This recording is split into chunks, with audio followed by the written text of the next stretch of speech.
Now, after Satan fell, God came back to earth and found a third of his children following Satan. Satan rebelled against God. He wants to take God's place on the mercy seat.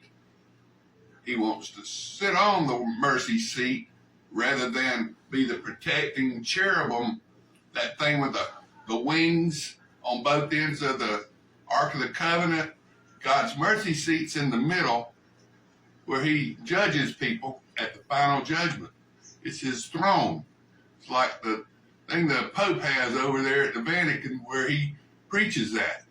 God has a throne and it's his mercy seat, and he's got these drivers that he replaced Satan with.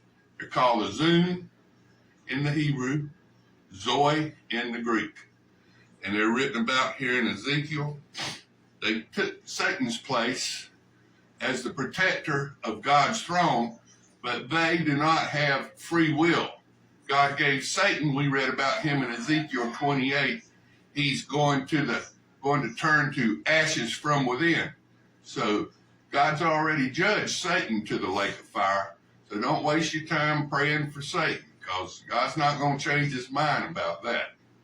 But God created the Zun, or the Zoe, to protect his throne.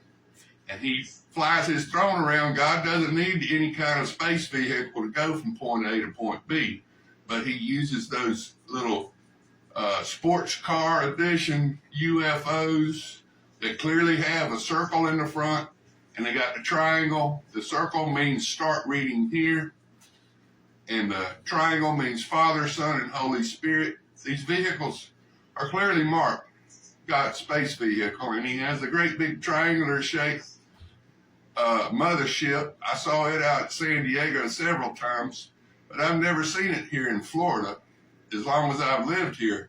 But when I was in San Diego, I'm going to tell you, God keeps a close eye on San Diego. It's a huge military base, and God watches the military. There's a bunch of military in San Diego.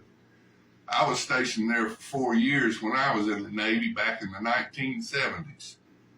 But I used to go to a place called Mount Cuyamaca, 80 miles out of San Diego. It's where the desert floor, you can see the desert floor and the sand of the desert, and you're up on a 5,000-foot mountain. And there was a place called Mount Palomar that had an observatory. But this place called Mount Cuyamaca is a national park. And I used to go camping there all the time. I'd take my air mattress and put it in the back of the truck, and we'd